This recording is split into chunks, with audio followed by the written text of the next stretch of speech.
Welcome to Supernatural Tales from Mammal's Front Porch, the podcast where ghost stories aren't just campfire tales, they're family tradition. I'm Heather Perrin, author, lover of haunted history, believer in the unexplained, and your host for this storytelling journey into eerie folklore, fictional frights, and true paranormal encounters from around the United States. Each week, I'll be sharing tales that are a little strange, a little spine-tingling, and maybe, just maybe, true. So grab a mason jar of sweet tea, pull up a chair, and settle in. Because here on Mammal's Front Porch, we believe the veil is just a little thinner when the sun goes down, and the stories, well, they have a way of finding you.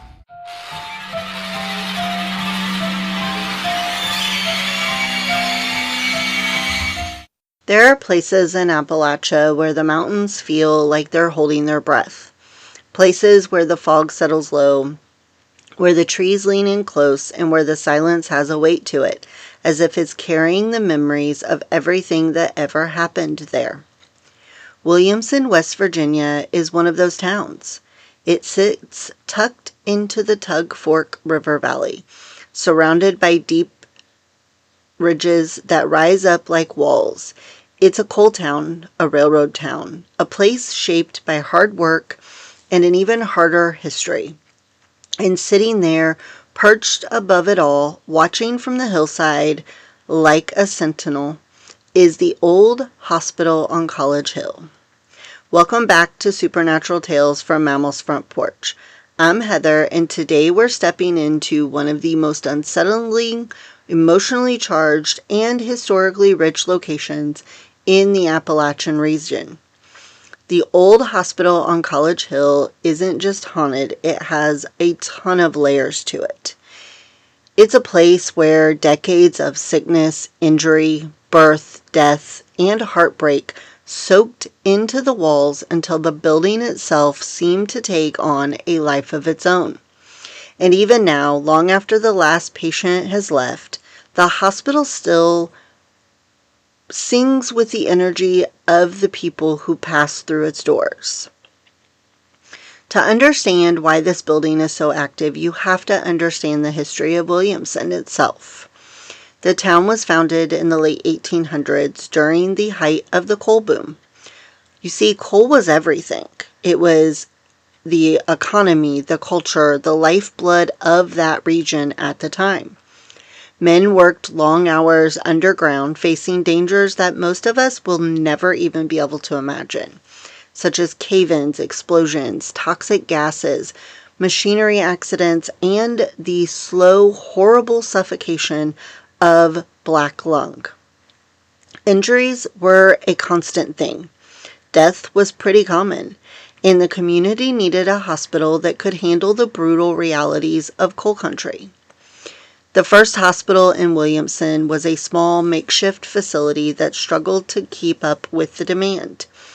By the early 1900s, it was clear the town needed something bigger, something sturdier, something that was capable of handling the constant flow of miners, railroad workers, and families who depended on it. So in 1928, construction began on a new hospital. It was a large brick building that was perched on a hill overlooking the town. It was meant to be a symbol of progress, a beacon of hope for a community that faced danger every single day. The old hospital on College Hill opened its doors in 1928, and from the very beginning, it was busy. Miners came in with crushed limbs, broken backs, and lungs filled with coal dust. Women came in to give birth, often after long, difficult labors. Children came in with fevers, infections, and injuries from playing in a world where safety wasn't guaranteed. And through it all, the hospital staff worked tirelessly. I cannot talk today. Doctors, nurses, orderlies, and volunteers who gave everything they had to keep the community alive. But the hospital also saw its share of tragedy. Coal mining accidents were frequent and devastating. Explosions sent dozens of men to the emergency room at once. Cave-ins left families waiting in the lobby, praying for news that never came. And black lung, which is the slow, suffocating disease caused by years of breathing coal dust, well, it claimed countless lives. The hospital became a place where hope and heartbreak lived side by side, where joy and grief passed each other in the hallways every single day. One of the most well-known stories tied to the hospital is that of the maternity ward. For decades, this was where the town's babies were born. Tiny cries echoing through the hallways, bringing moments of joy into a building that saw so much pain. But childbirth in the early and mid-1900s was very dangerous, especially in rural areas like Williamson. Many women didn't survive complications. Many babies didn't make it either. And the maternity ward became a place where life began and ended in the same breath. Visitors today often hear the sound of a baby crying, even though the ward has been empty for decades. Some hear a woman humming softly as if trying to soothe a child. Others feel a sudden wave of sadness, like they've stepped into someone else's grief.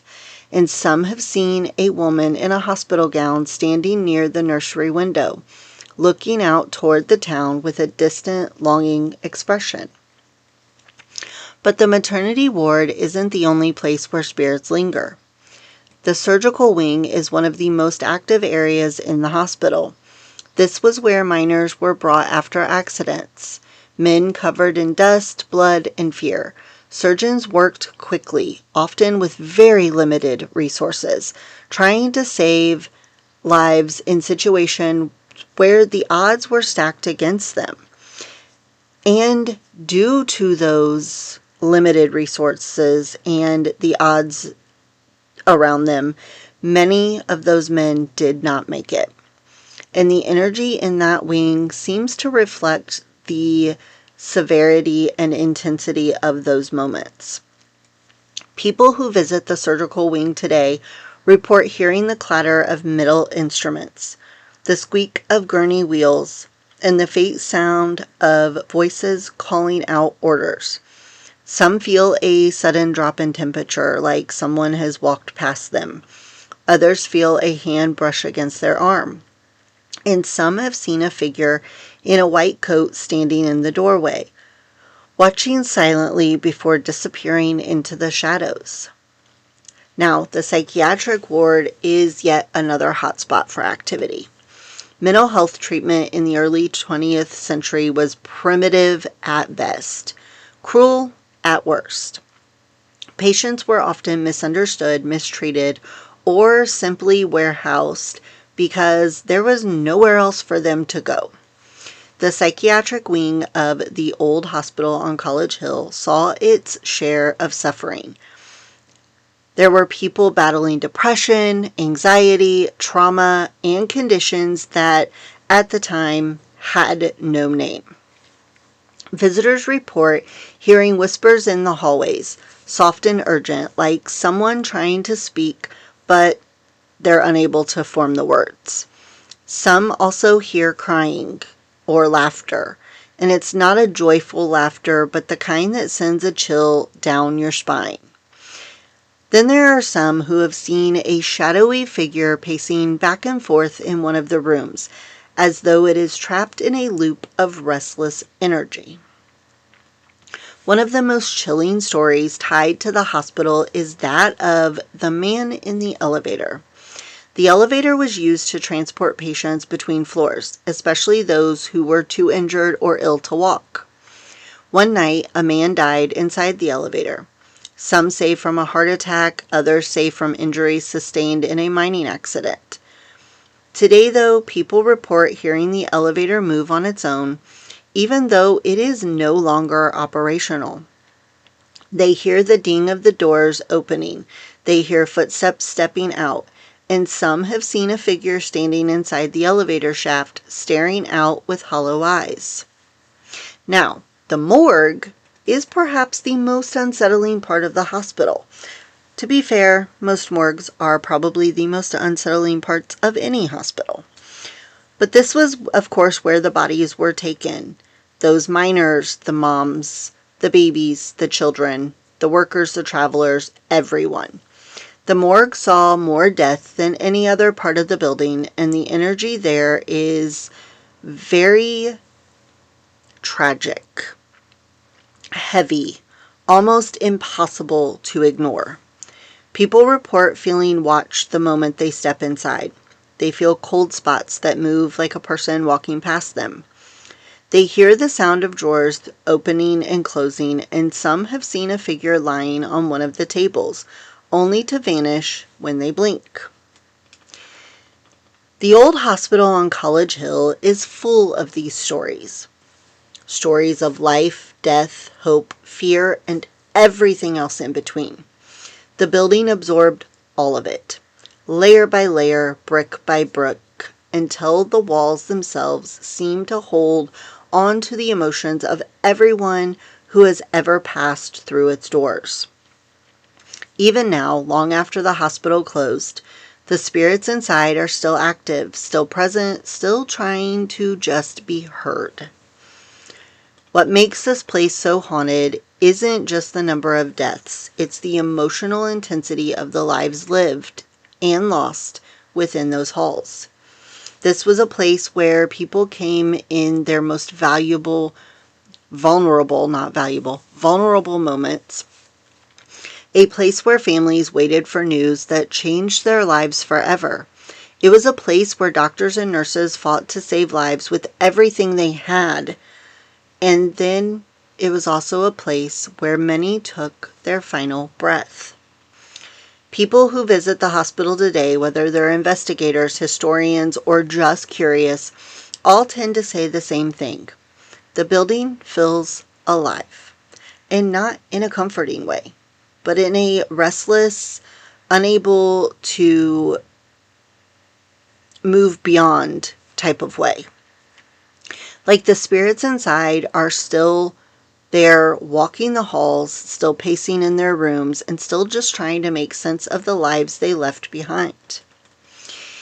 If you ever visit, take your time in the building. Go slowly and listen closely. Make sure to pay attention to the small things. The sound of footsteps behind you when nobody's there. The whisper of a voice you can't quite make out. The feeling of someone brushing past you when there just isn't anybody else in the hallway with you. The old hospital on College Hill doesn't hide its stories. It shares them with anyone who is willing to listen. Thank you for joining me on this episode of Supernatural Tales from Mammal's Front Porch.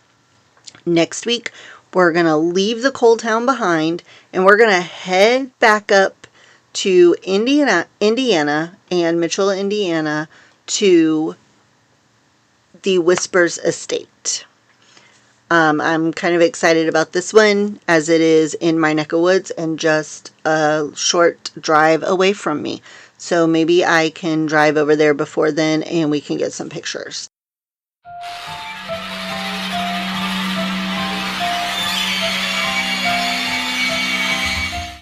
Until then, thank you for spending time on the porch with me. If you liked today's episode, be sure to follow the show, leave a review, and tell a friend who loves a good spooky story. You can also find me on Facebook at Supernatural Tales from Mammal's Front Porch for more updates, behind-the-scenes fun, and the occasional eerie extra. And if you'd like to support the podcast and get access to bonus content, sneak peeks, and more, come visit me over on Patreon. I'd love to have you join me on the front porch. All of these things will be linked in the show notes. This has been Supernatural Tales from Mammal's Front Porch, and I'm your host, Heather. Keep your porch light on. You never know who or what might stop by.